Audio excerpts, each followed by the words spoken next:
नाही घ्या. मनुस्मृतीच्या नवव्या अध्यायातला तिसरा जो श्लोक आहे की स्त्री कधीही कुठेही आणि कशी जरी राहिली तर तिला स्वातंत्र्य देता कामा नये. त्या मताशी तुम्ही सहमत आहात का बाई? कुठल्या मताशी? राहुल गांधीने जो संदर्भ दिला छात्रवृत्ती गुंजवणे, त्यांनी जो संदर्भ मनुस्मृतीचा दिला त्या मताशी तुम्ही वैयक्तिक खूप सहमत आहात? राहुल गांधींचं जे मत तुम्ही मला सांगताय ते मी ऐकलेलं नाही आहे. मी सहमत असेन. हो, वाचा.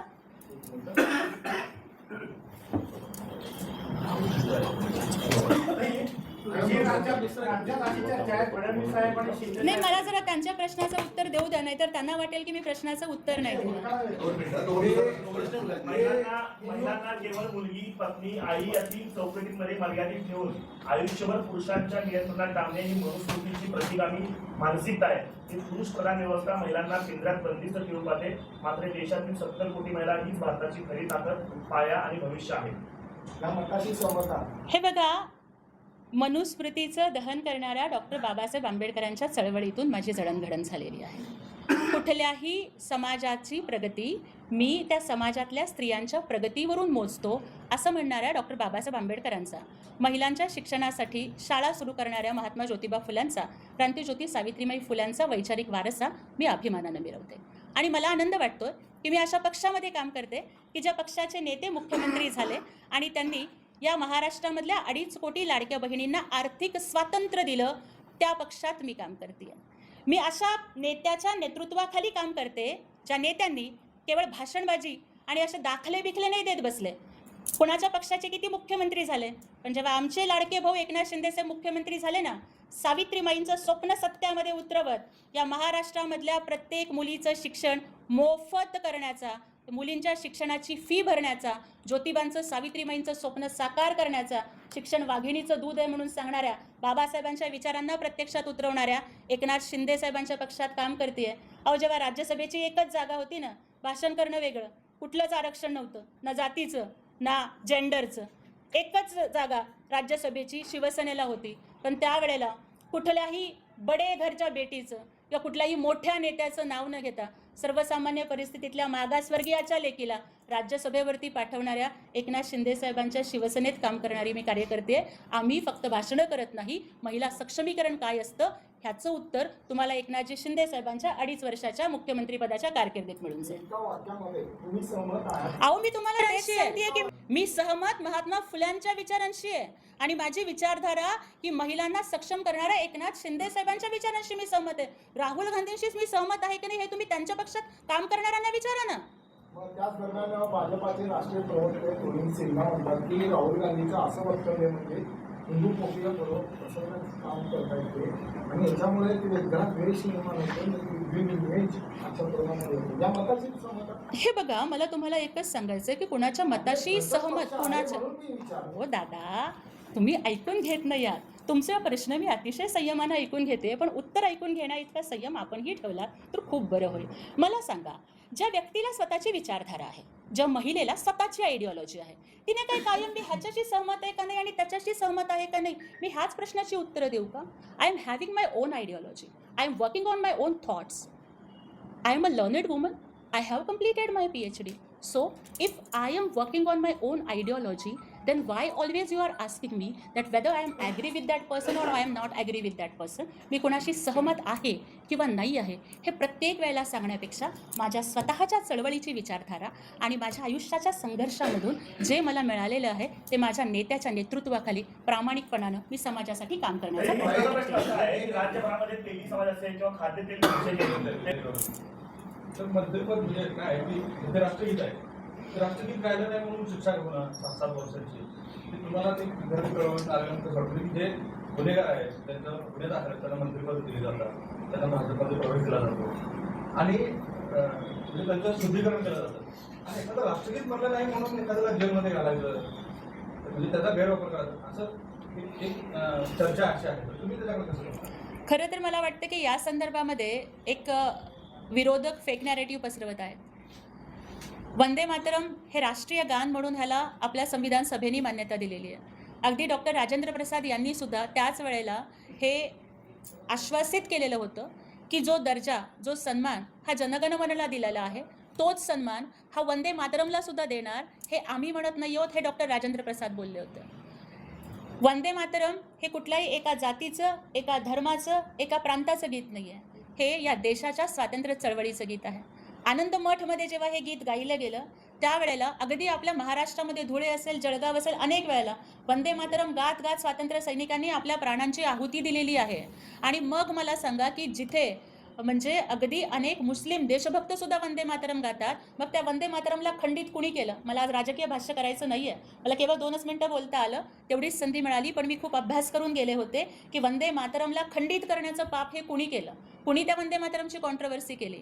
आणि जर डॉक्टर राजेंद्र प्रसाद यांनी 1950 साली आश्वासित केलेलं होतं की जनगणमनचा दर्जाच आम्ही वंदे मातरमला देणार, तर इतकी वर्ष मग त्याला उशीर का झाला? म्हणजे देशाच्या राष्ट्रीय गानाच्या बाबतीत सुद्धा हा भेदभाव का होतोय? आणि दादा, ती जी शिक्षा आहे ती म्हटलं नाही म्हणून होणार नाही आहे.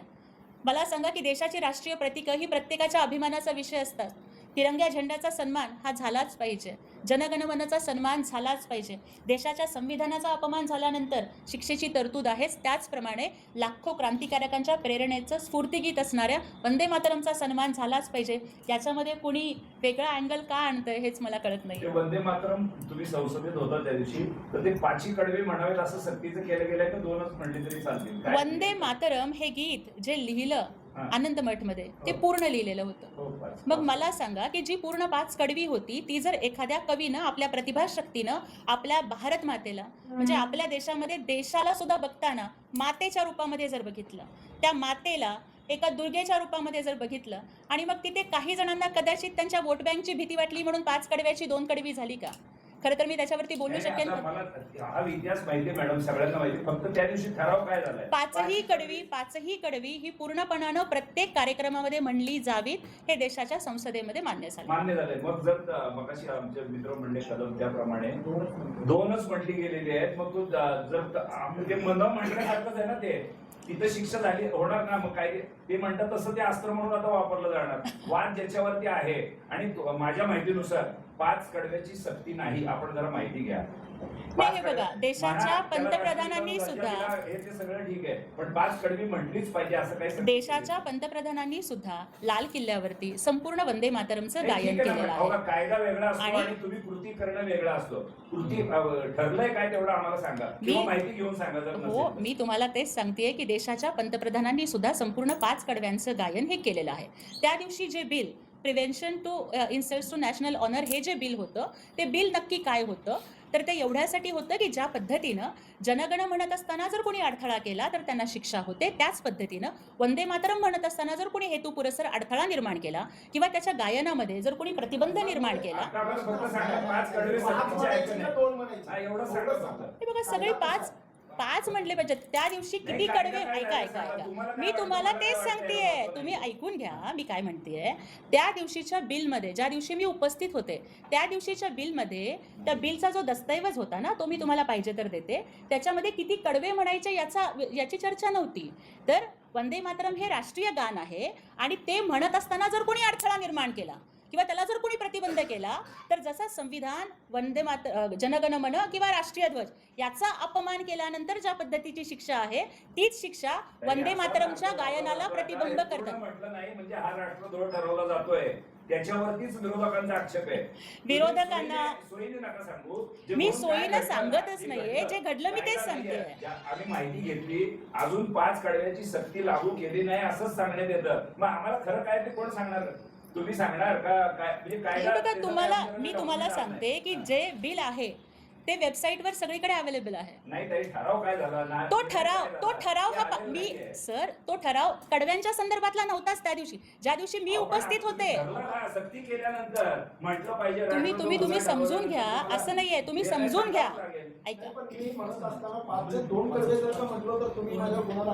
ऐका, मी तुम्हाला तेच सांगतेय, तुम्ही समजून घ्या मला काय सांगायचंय.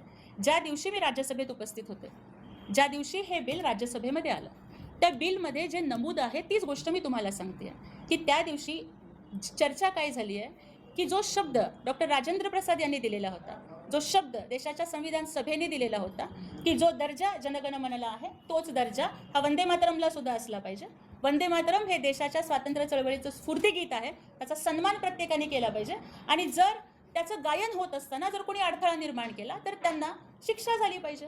ही चर्चा त्या दिवशी झालेली आहे आणि उलट त्यावेळेला विरोधकांनी वॉकआउट केलं, विरोधकांनी चर्चेमध्ये सहभाग नाही घेतला. उलट मग जे विरोधक आज अशा पद्धतीचं फेक नॅरेटिव्ह बाहेर पसरवतायत, मला त्यांना प्रश्न विचारायचा आहे की मग ज्या वेळेला वंदे मातरमवरती चर्चा होत होती का गोंधळ घातला, का तुम्ही भाषणांच्या मध्ये अडथळे निर्माण केले?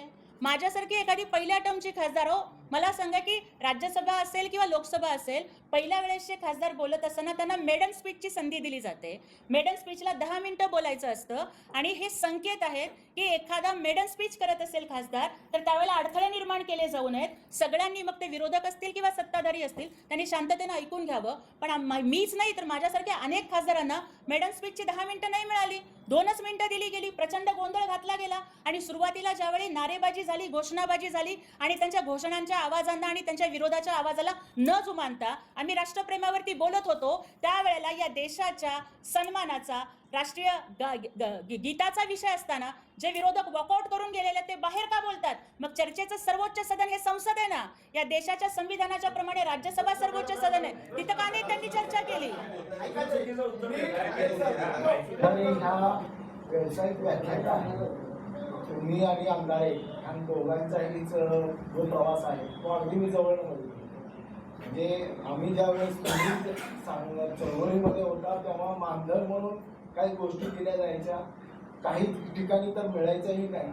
अगदी म्हणजे एक वसा आणि विचाराची जोपासणी करण्यासाठी अगदी मिळेल त्या मानानं तुम्ही हा प्रचार आणि प्रसार केला. म्हणजे ह्यामध्ये खूप अंतर आहे. जे इतर 5 स्टार हॉटेल आणि विमान आणि रेल्वेने येतात ते तुम्हाला अगदी म्हणजे हे नगण्यच होतं, तुम्हाला मिळणं शक्य नव्हतं, तरी देखील इथंपर्यंत आला. पण असा एवढा मोठा प्रवास करून झाल्यानंतर एखाद्या आमदाराने म्हणायचं की व्यावसायिक व्याख्यात्या आहेत त्या, हे बघा तो विषय वेगळा आहे. त्यांनी कुठली टीका टिप्पणी केली, त्याला कुठल्या पद्धतीमध्ये उत्तर मिळालं, या सगळ्या गोष्टी तुम्हाला विदित आहे आणि त्याच्यामुळे मला वाटतं की त्या सगळ्या गोष्टींच्यावरती मी काहीच बोलायची आवश्यकता नाही. संजय राऊत असं म्हणत आहे की राज्याचे DCM जे आहेत ते रिक्षावाले होते, राज्याचे परिवहन मंत्री अंडाभुर्जी गाडी चालवायचे, मग तरीही रिक्षावाल्यांवर अन्याय का? मग यांच्यावरती काय चहावाल्याचा दबाव आहे का, असे खोचक टीका त्यांनी केलेले आहे. या महाराष्ट्रामधला रिक्षावाला असेल, अंडाभुर्जीवाला असेल, चहावाला असेल, प्रत्येकाच्या हक्काचं संरक्षण करण्याची जबाबदारी ही महाराष्ट्राचे मुख्यमंत्री देवेंद्रजी फडणवीस आणि उपमुख्यमंत्री एकनाथजी शिंदेसाहेब आणि सुनेत्राताई पवार हे घेतील. परंतु संजय राऊतांनी खरं तर हे उत्तर द्यावं की ते एकेकाळी शबनमची बॅग घेऊन जाहिराती गोळा करत फिरत होते आणि मग तिथून जर ते राज्यसभेवर पोहोचले तर त्यांनी पत्राचाळीमध्ये मराठी माणसांवरतीच अन्याय का केला, आधी त्यांनी त्या प्रश्नाचं उत्तर द्यावं म्हणजे बरं होईल.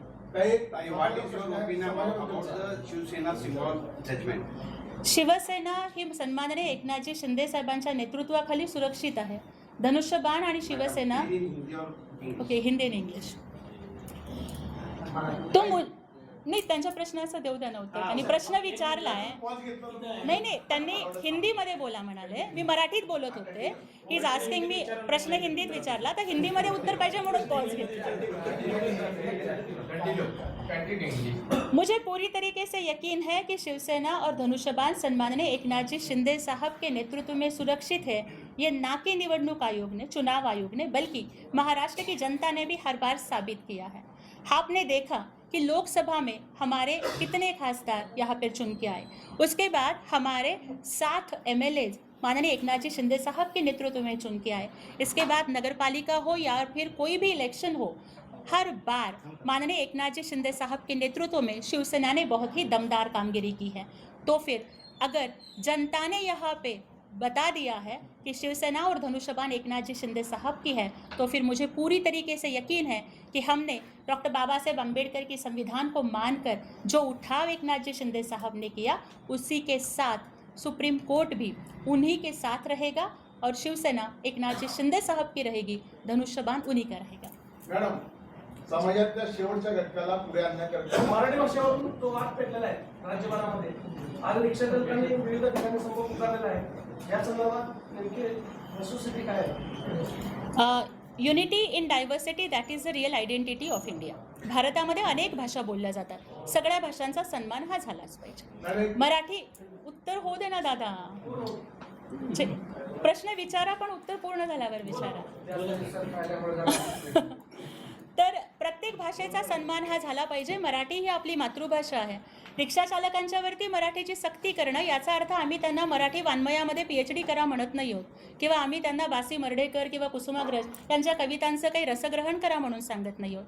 परंतु ज्या वेळेला आपण एखाद्या राज्यामध्ये जातो, तिथे काम करतो, तर तिथल्या नागरिकांशी त्यांच्या बोलीभाषेमध्ये संवाद साधण्यासाठीचे जे काही जुजबी 4-5 वाक्य असतील किंवा 10-12 वाक्य असतील, तेवढी तरी तिथल्या लोकांनी शिकावी ही अपेक्षा करणं, ह्याच्यामध्ये वावगं काय तुम्ही मला सांगा. गेल्या 14 वर्षापासून आपलं तुम्ही ज्या भागात प्रतिनिधित्व केलं आता किमान वेतन विडी कामगारांचं किमान वेतन 14 वर्षाच्या लढ्यानंतर आता कामगार मंत्र्यांनी आकाश कुलकर्णी साहेबांनी वेतनवाढ देण्याची घोषणा केली. परंतु सोलापुरातल्या सर्व विडी कामगार कारखानदारांनी विरोध केलेला आहे. आम्ही कुठल्याही परिस्थितीत वेतनवाढ देणार नाही. प्रसंगी आम्ही तेलंगणाला जाऊ.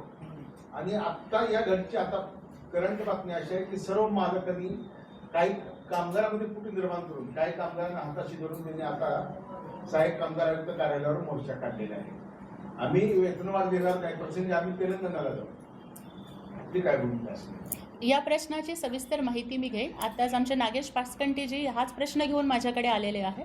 ते तेलुगू भाषिक लोकांच्यामध्ये विडी कामगारांच्यामध्ये काम करतात आणि ही अप्रेस झाल्यानंतर आम्ही त्या संदर्भात चर्चा करतोय. परंतु मी एकच या ठिकाणी सांगू इच्छिते की कुठलाही उद्योग व्यवसाय कामगारांचं शोषण करून किंवा महिलांची पिळवणूक करून हा पुढे जात नसतो. जर सरकारने किमान वेतनाचा कायदा केलेला असेल तर सर्व कारखानदारांनी सरकारच्या नियमाचा सन्मान करावा. आणि महिलांना उलट बघा की भावाने बहिणीला ओवाळणी दिली तर भाऊ कधी गरीब होत नसतो, उलट त्याची समृद्धी वाढत असते. कारखानदारांनी जर किमान वेतन दिलं तर उलट त्यांचा नफा वाढेल आणि त्यांचा उद्योग व्यवसाय अजून समृद्ध होईल. ते संजय राऊत असं म्हणतात की जर का पंतप्रधानांनी चहा विकल्याचा पुरावा जर मला कुणी आणून दिला तर मी माझं राजकारण सोडेल. ह्या सगळ्या दंतकथा आहेत आणि अशा पद्धतीच्या कथा त्यांनी पसरवलेल्या आहेत. असं मग अनेक लोकांना असंही वाटतं की रोजचे अग्रलेख वगैरे संजय राऊत लिहितात ही सुद्धा एक दंतकथा आहे. आणि मग ते अग्रलेख नक्की खरंच लिहितात का किंवा तुम्ही ज्या झोपडपट्टीतून सुरुवात केली तुमच्या आयुष्याची, त्या झोपडपट्टीमध्ये तुम्ही बघितलं असेल की सोलापूरमध्ये विशेषतः छोट्या वाटीमध्ये 5 रुपयाचं 10 रुपयाचं तेल घेणारी लोक आपल्याकडे आहेत. आणि इकडे दुसरीकडे FDA मध्ये तुम्ही पॅकिंगचं तेल घ्यायचं आहे. तर सर्वसामान्य गरीब कुटुंबातील महिलांपासून तुम्ही जे बघितलेलं वास्तव आहे त्याबद्दल राज्य सरकारला काय विनंती असणार आहे खासदार? तुम्ही अगदी बरोबर उल्लेख केलात की ज्या वस्तीमधून माझी सुरुवात झाली तिथेच एक लाकडी तेलाचा घाणा पण होता. आणि त्यावेळेला आम्ही सुद्धा केटली घेऊन तिथेच तेल आणायला जात होतो. आणि अजूनसुद्धा समाजामध्ये अगदी बरोबर ती दरी आहे की सर्वसामान्य ग्राहकांना काही सफोला असेल, जमिनी असेल किंवा अशा महागड्या ब्रँडची उत्पादनंही परवडत नाहीत. त्याच्यामुळे नक्कीच आम्ही नेहमीच सर्वसामान्यांच्या सोबत आहोत. एका बाजूला उत्पादनाचा दर्जा राखला जावा याच्यासाठीचे नियम केले जात असताना जे लघु उद्योग आहेत त्याच्यावरती कुठलाही घाला येऊ नये आणि सर्वसामान्य गोरगरीब नागरिकांना सुद्धा परवडेल अशा पद्धतीमध्ये खाद्यतेल हे अत्यंत बेसिक उत्पादन आहे ते मिळावं याच्यासाठीची सकारात्मक भूमिका मी नेहमीच राज्य सरकारपर्यंत पोहोचवेन. राज्यात फडणवीस साहेब आणि एकनाथ शिंदे साहेब यांच्यात कोल्डवार चालू अशी सतत चर्चा होती. एकमेकांच्या नेत्यांच्या वक्तव्यांमध्ये होते. आता तुम्ही परवा वक्तव्य केले की एकनाथ शिंदे मुख्यमंत्री व्हावेत अशी तुमची इच्छा आहे. त्याच्यावरनं काय कॉन्ट्रोवर्सी करत अजिबात नाही. माननीय एकनाथजी शिंदे साहेब आणि माननीय देवेंद्रजी फडणवीस साहेब हे अगदी राम लक्ष्मणासारखे या महाराष्ट्राच्या विकासाचं रामायण लिहिण्यासाठी काम करत आहेत. आणि अशा कुठल्याही चर्चांच्यामुळं कुठल्याही पद्धतीचा मिठाचा खडा महायुतीत पडणार नाही. राहिला प्रश्न माझा तर मी एक राजकीय नेता किंवा खासदार म्हणून ती भावना व्यक्त केलेली नव्हती. एक लाडकी बहीण म्हणून माझ्या भावाला महाराष्ट्राचं मुख्यमंत्रीपद मिळावं हे जर मला वाटलं तर त्याच्यामध्ये गैर काय आहे. मी तर प्रत्येकाला तेच विचारते की आता दादा जर तुम्ही पत्रकार असाल आणि तुमच्या बहिणीला जर तुम्ही विचारलं ती नक्कीच म्हणणार की तुम्ही पेपरचे संपादक, चॅनेलचे मालक झालं पाहिजे. याचा अर्थ काही तिथे आम्हाला तुमच्या पेपरमध्ये येऊन कोल्ड वॉर करायचं नाहीये, पण बहिणीला ते वाटतं.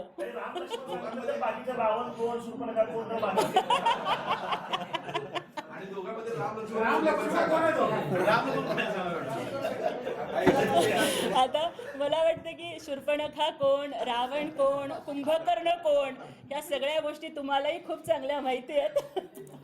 जिल्हाधिकारी आले होते. जिल्हाधिकारी म्हणाले की नाईट लँडिंगच्या बाबतीमध्ये 1600 कोटी रुपये खर्च होतो, तर मोरामणीसाठी 400 कोटी खर्च होतो. हो, मी मागणी केली आहे त्यांनी, पण त्यांचं म्हणणं असं आहे की आम्हाला पाठपुरावा करण्यासाठी राजकीय मदत झाली तर लवकर. त्या संदर्भात मी सन्माननीय जिल्हाधिकारी महोदयांची भेट घेईन आणि त्यांच्याकडून पूर्ण माहिती घेईन. मी सन्माननीय मुरलीधरजी मोहोळ साहेब मंत्री महोदय यांची वेळ मागितलेली आहे संसदेच्या अधिवेशनात त्यांची भेट झाल्यानंतर सोलापूरच्या विमानतळाच्या प्रश्नाच्या संदर्भात.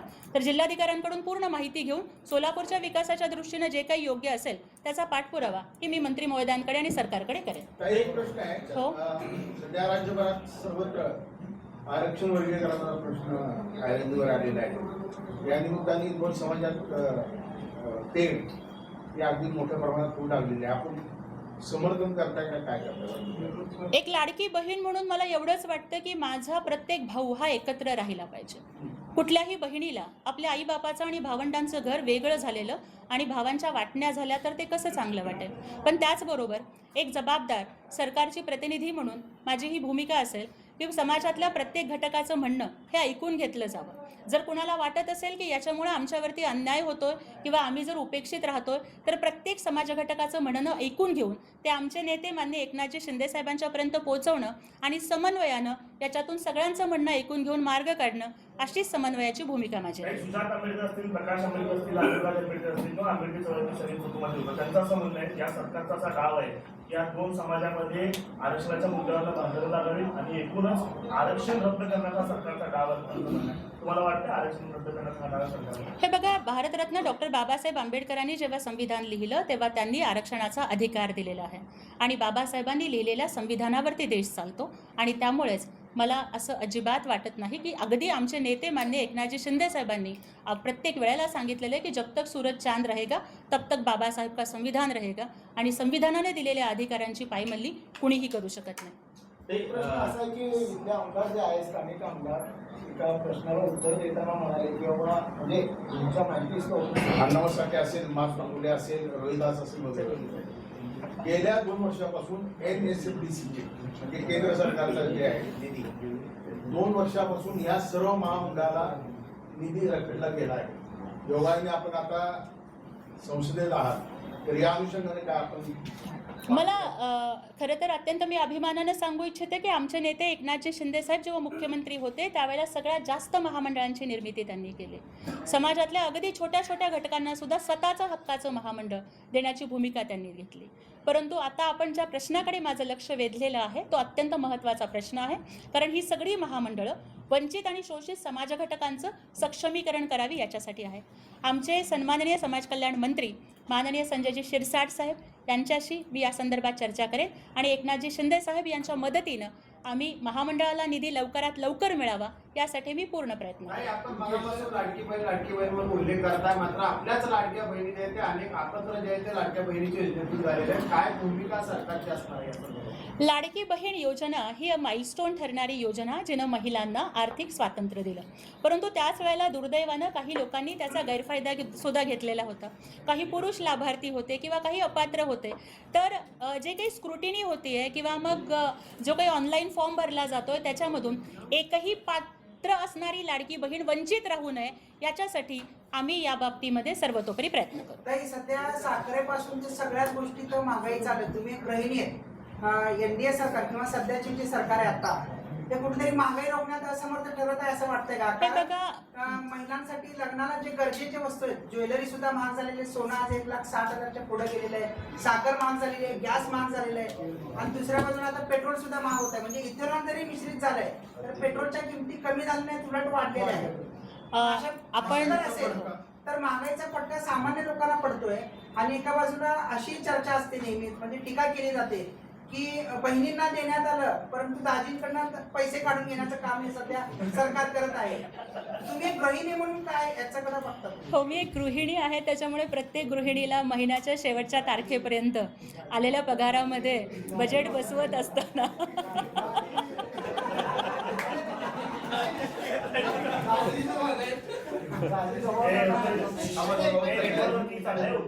मला ही अपेक्षा आहे की मी ज्या प्रश्नाचं उत्तर देते ते आपण ऐकून घ्याल. तर एक गृहिणी म्हणून शेवटच्या तारखेपर्यंत महिन्याचं बजेट बसवत असताना गृहिणीची काय कसरत होत असते याची पूर्ण कल्पना मला आहे.